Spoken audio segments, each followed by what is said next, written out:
এই মুহূর্তে আরও একটা ব্রেকিং আপনাদের সামনে তুলে ধরে ইন্ডিকে মোক্ষম জবাব নির্বাচন কমিশনের। 2024 সালে লোকসভার আগেই ভোটার তালিকা পেয়েছিল সব রাজনৈতিক দল এবং সুযোগ থাকলেও তখন অভিযোগ করা হয়নি। ইন্ডিকে জবাব নির্বাচন কমিশনের। আরও একবার আপনাদেরকে বলি, ইন্ডিকে মোক্ষম জবাব নির্বাচন কমিশনের। 2024 লোকসভার আগেই ভোটার তালিকা পেয়েছিল সব রাজনৈতিক দল, কিন্তু সুযোগ থাকলেও তখন অভিযোগ করা হয়নি। ইন্ডিকে রীতিমতন জবাব নির্বাচন কমিশনের। আর এই বিষয় নিয়ে আরও বিস্তারিত আমাদের জানাবে অনুপম, আমার সহকর্মী আমার সঙ্গে। অনুপম,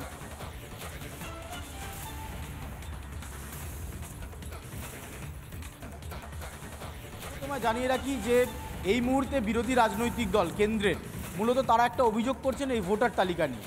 আর এই ভোটার তালিকায় যে সমস্ত সংশোধনী কাজ নির্বাচন কমিশন শুরু করে দিয়েছে আগস্ট মাস থেকে, তারপরেই বিরোধী রাজনৈতিক দলগুলো একাট্টা হয়ে এর বিরোধিতা শুরু করেছে।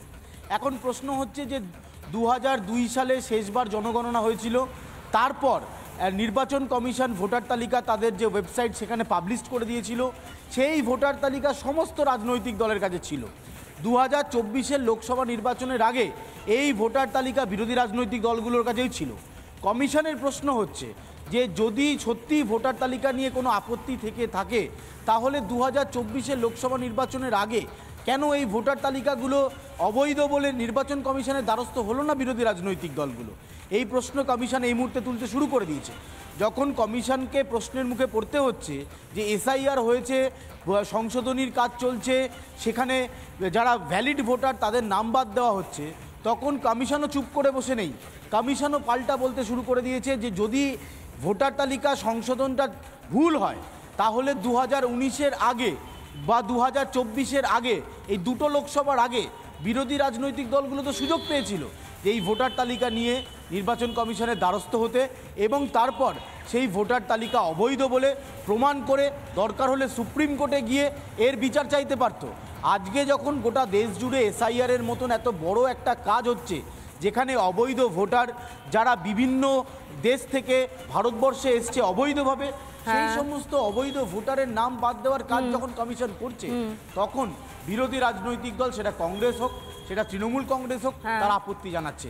ইন্ডিজোটের শরিকরা তারা বেসিক্যালি অবজেকশন জানাচ্ছেন। তাদের আপত্তিটা কোথায় সেটাই এখনো পর্যন্ত তারা নিজেরাই স্পষ্ট করতে পারছেন না। ধন্যবাদ জানাই আপাতত তোমায়। অন্যদিকে বিজেপির তরফ থেকে কি জানানো হচ্ছে, বিজেপি নেতা শিশির বাজুরিয়ার বক্তব্য শুনুন। 2002 আমাদের পশ্চিমবঙ্গে 28 লক্ষ ভোটার নাম বাদ পড়লো। তখন তো আমাদের মাননীয় কোনো আমরা শুনিনি প্রতিবাদ। এখন কেন শুনছি? আগে 2024 থেকে তো আমি 5 জানুয়ারি 2024 পুরোপুরি ভোটার লিস্ট প্রকাশিত হয়েছিল, তখন তো কেউ বলেনি। এখন ওই এসআইআর এর ভয় এটাই, একটা হিসেব হয়েছে 1 কোটি এখানে বেশি, মানে যেটা ডেমোগ্রাফিক হিসেবে যে একটা ক্যালকুলেশন হয়, 1 কোটি ভোটার বেশি। বাংলাদেশি অনুপ্রবেশকারীদের নাম বাদ পড়বে, রোহিঙ্গিয়াদের নাম বাদ পড়বে। সমস্যা তো এখানে আমাদের বিরোধী। নানা ধরনের কন্টেন্ট দেখার জন্য লাইক করুন, শেয়ার করুন আমাদের ফেসবুক পেজ, সাবস্ক্রাইব করুন আমাদের ইউটিউব চ্যানেল। পাশাপাশি অন্যান্য ব্রেকিং নিউজের জন্য অবশ্যই চোখ রাখুন রিপাবলিক বাংলায়।